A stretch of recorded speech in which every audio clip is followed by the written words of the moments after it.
Mr. P, here's a good boy, huh?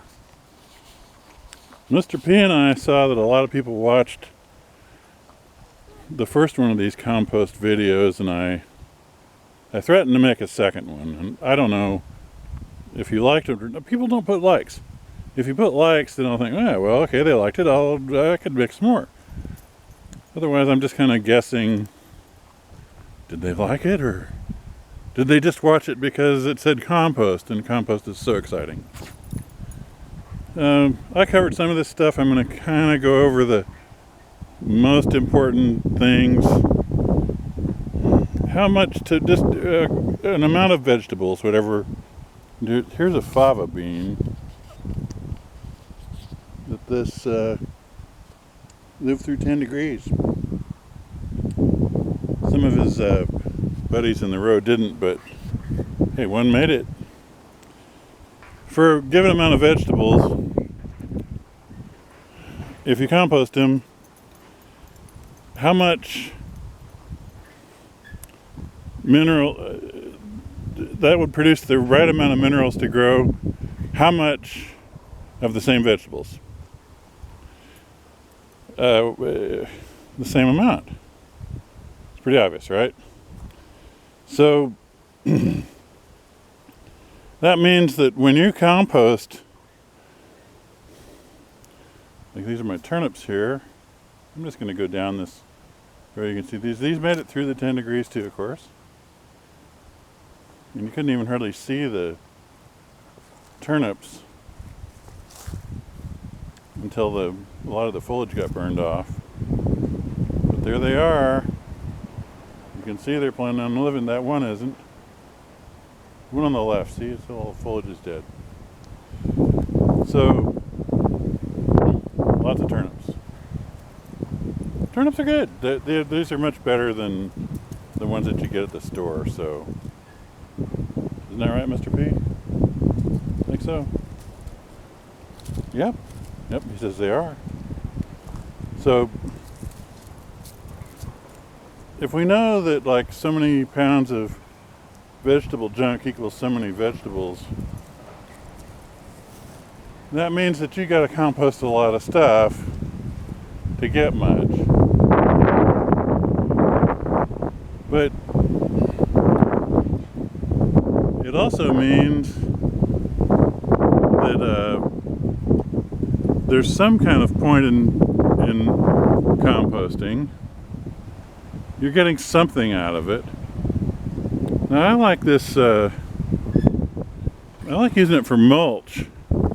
I did that on this. This is where the zucchinis were. And this thing had, it had a soaker, no, it didn't have a soaker hose. Next year I'm going to use a soaker hose. This had that landscape fabric, some old junk which is already trashed out. And then I put mulch over everything, and it really did a good job on the weeds.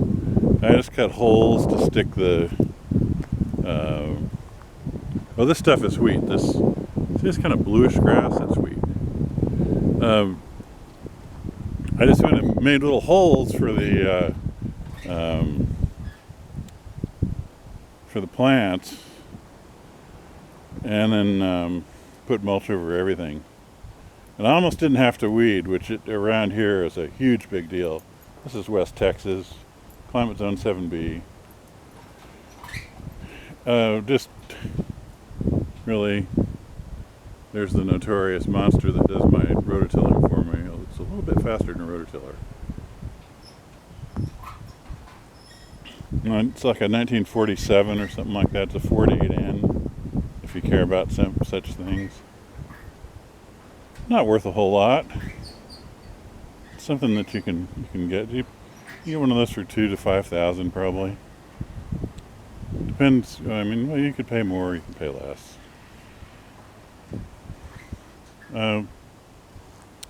So, your compost anyway. You know that you're gonna get enough minerals for however much stuff you composted. That's telling you that I was telling you, about the amount of it that's really worth doing anything with. So it turns out raking up a lot of leaves and using them for mulch might be one of your better ways of composting. These things are all in compost. Those guys are dormant there. These guys were in the house here they live through the 10 degrees. These are sedums. There's a blue spruce and some others. I don't even know what some of these are. So I bought some cuttings on eBay, and some people, a couple of these people this stuff here is people that knew that these things were frost hardy. Sometimes you can get somebody that lives in a frost-free zone. I think something is frost hardy because it takes it lives in 30 degrees maybe. But you want to buy it from somebody that understands what your climate zone means. Like, if you got something from me and I said, well, I had these this year and they went down to 10 degrees, then okay. You can see some of these. These are Sedum sempervirens, hen and chicks. You can see some of them got burned up. That one guy in the back. He might come back from this, though. Might. And you can see some of them apparently are hardier than others. That guy is perfectly pleased. There's a pretty one back here.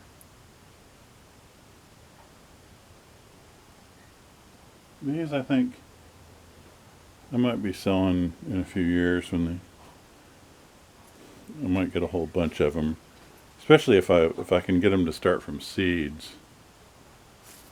And here's some more of them. I hear these from several different people,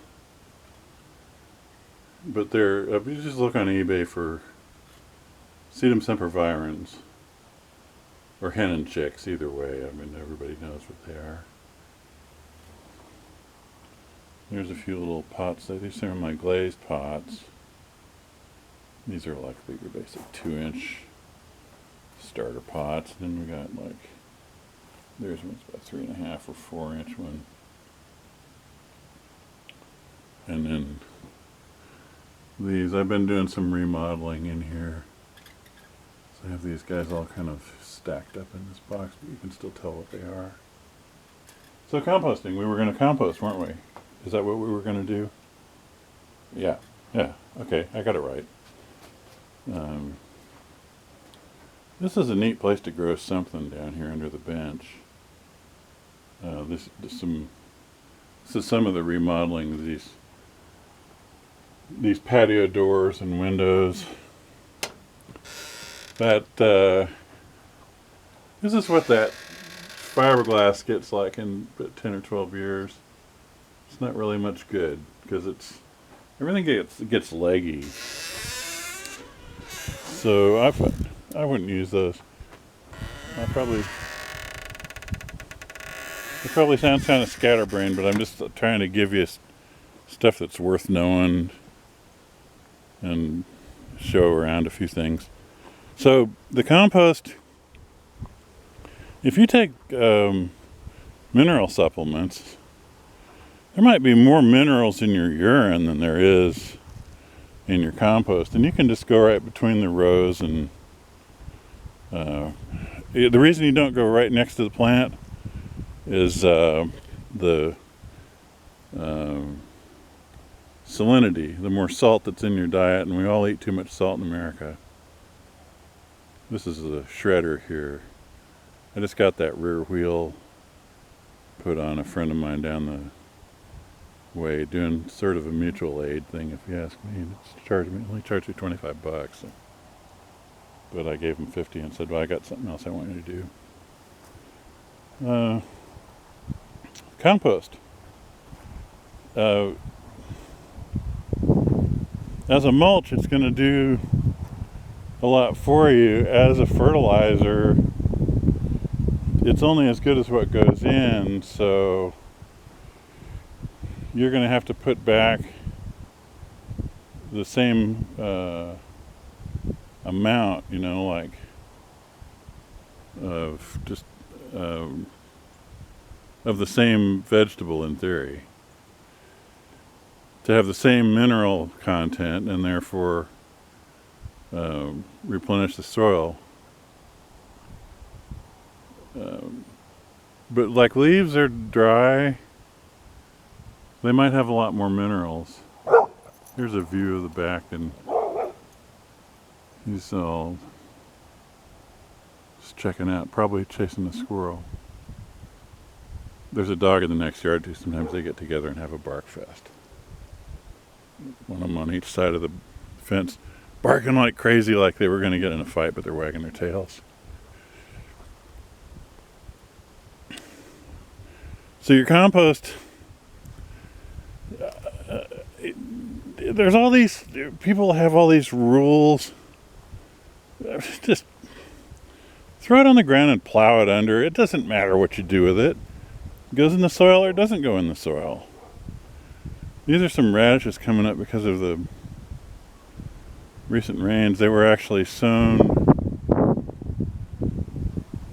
quite a while ago because this is getting a few weeds in it, and I thought, well, I'm going to disc this down, and I disced it down, and I said, well, I'm going to put some radish seeds. The way to do this is to disc it as deep as you can, probably, and then scatter your seeds, and then disc it shallower to bury them. Of course, this is block planting.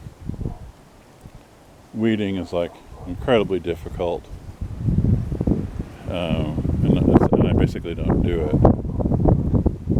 Some little projects back here. You know, those old rain gutters up off the ground. I'm trying to do that with all this old wood and stuff that's around.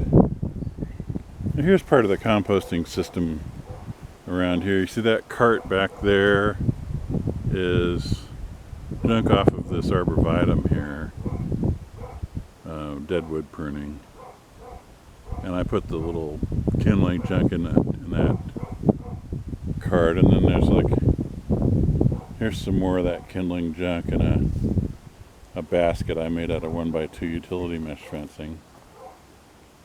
And then here's some leaves and stuff. Those are eggshells on the top.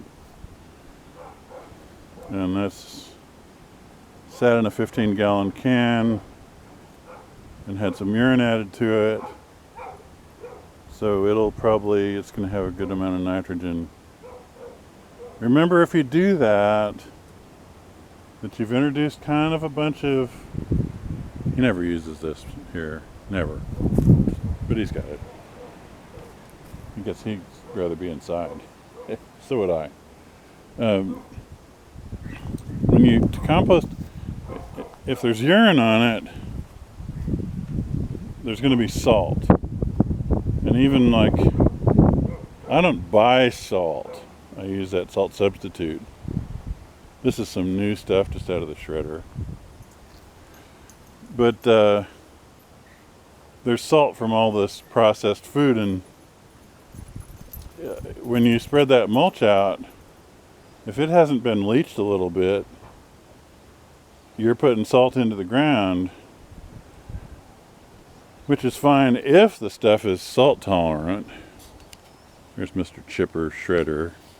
This is 3/4 horse electric motor on there instead of it used to have a gas motor, which would have been more powerful, except I have a heck of a time ever getting those things to start, and then the minute you turn it off, you don't know if you'll ever see it running again.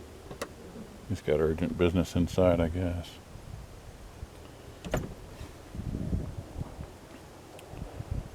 So it's good for leaves and twigs. That's about all I put in it. It's good for making up potting soil because you want a leaf and leaves and twigs are a lot better when they've been chopped. You can see how they came up. Here's another little thing about the composting. I get back here and take a hatchet and chop the small branches up like it. Well, you can see what I did to them. And that really gets rid of a lot of bulk. There's been mountains of this little stuff thrown back here, and basically I pick some of it up and cut it for kindling, and then a lot of it's just laid here. But I mean, you couldn't. There's probably a dump truck full of stuff in the last 15 years has gone right back here and is gone. But you don't see giant trees reaching to the sky. I mean, they're mesquites, but these are like 50-year-old trees here. That's like this dude here. This one here even probably at least 40. And then that's a hackberry right there in the corner of this little fence. And then the flowers, you want to look at the flowers, don't you? Forsythias. They usually bloom around this time of year. I have these, by the way, if somebody wants to catch me on Gab, or if I ever read my comments, I could dig you one up. It's a little hunk of it. They do spread. Here I was looking for a good example of the little, I'm going to find some of the better ones. These native larkspurs that we have here. There they are. Okay, these ones here, the real kind of ferny growth. You see that? Those are the native larkspurs. These guys emerge around Christmas. So if you had the seeds, and which I could send you some, then those, you'd probably want to put them down like in September, and you just throw them on top of the ground because they're small and they don't really need to be buried much. Or I would like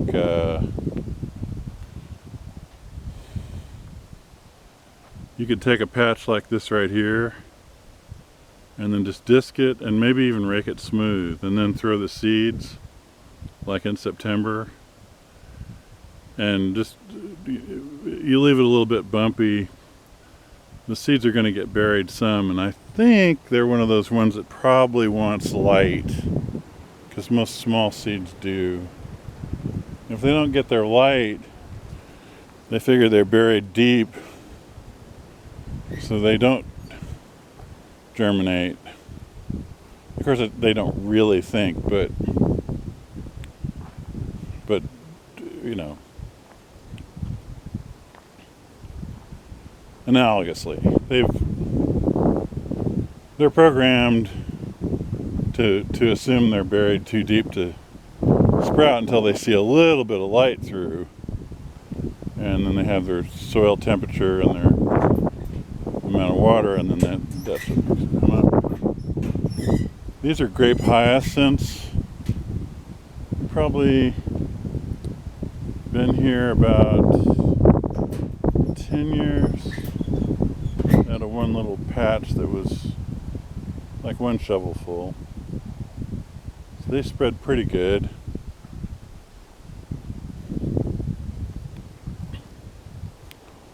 Yeah, I've got some of those too if you wanted some. You can just, if you look for my website, just look for my name. It's a 123 website. It's one of those free things. Just search my name on 123, it should come right up. Or Proton Mail. I guess I should post that. Just don't spam it. if I post it on here, don't spam that. Come on. Here's a little bit of my actual firewood. It's getting dry. So, well, we had a little garden walk. We covered a little bit of compost. Not really tremendous amount. I was going to say somewhere in this talk of compost that one time I had a pile over here, a dump truck load of chip brush. I knew it was real high carbon because there was obviously just almost no nitrogen in there. So what I did with it was I put about 5 pounds of urea on it, and I dampened it. You know, you need like, I don't know what, 25 gallons of water per cubic yard, maybe, something like that. You don't want it soggy. You certainly don't want the water just running through. But you get it damp, and then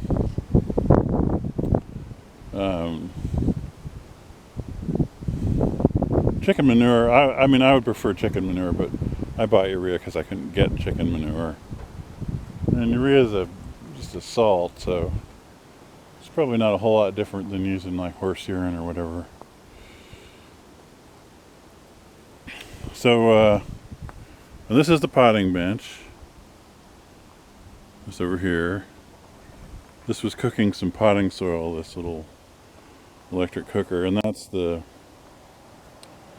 really mulch, but that's the compost that it was cooking. Mulch, compost, whatever you want to call it. And it just add a little sand to it, and you got a potting mix. You can tell this is the potting mix pile. You can tell that some coffee grounds go in there. They're good. I don't think they have anything in the way of nutrients, but a little water retention, and they're nice and fine, and they're weed free, so I usually put them in. And then this guy here mixes it up. You don't need one of these things, but I got my chance to buy it, and it was pretty cheap. I think I paid like $50 for it or something. And then I got this motor down here too, and a belt off of something. I don't know what it was. I don't know where that belt came from, but it wasn't bought new for the purpose. The belt like that's like $40-50 now. Holy moly! Oh, there's the neighbor's prickly pears. Those have probably been there at least 50 years. I'm going to say they were definitely there when I came in '99. So they're not a real fast grower, but they're a serious plant. This is a pile of clay with rocks and gravel in it. But you can make that's what I make those unglazed pots out of, is this native clay here. The compost, that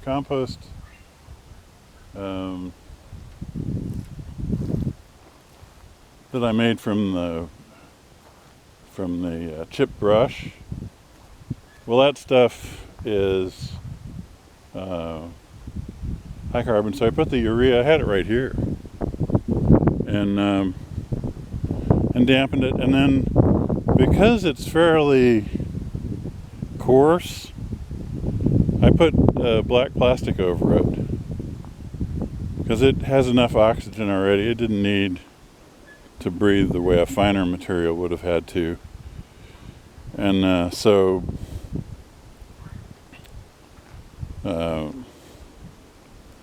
I covered it to make it not lose heat. And it went to like 155, 160 degrees.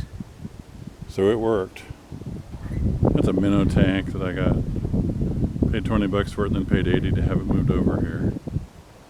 There should be a couple big goldfish in there if they made it through the cold under the ice, which I think they did. This is a trumpet vine. Looking at, there's 3 of them here. I have these too. I could dig you one up. During the summer I can dig up a chunk of it and just bare root it and stick it in a flat rate box. Cost you at least $5. I think $6 for the little box. That's it's 12 feet to that tin, so that's about the 16-foot level it's up to there. It's been there for a long time, but I think they made the top of that. This guy got up to 16 feet in like 3 or 4 years, maybe. Not too real terribly long. So your compost, if it's real dry stuff, it's not going to compost very well unless you add some nitrogen. Brown leaves. But if you'll use a mower with a catch bag on it to gather up your leaves, and you can use the same mower to mow the lawn, and then you'll have that stuff mixed together, and that will compost pretty well. This is pretty cool to see this guy here coming up and flowering in January.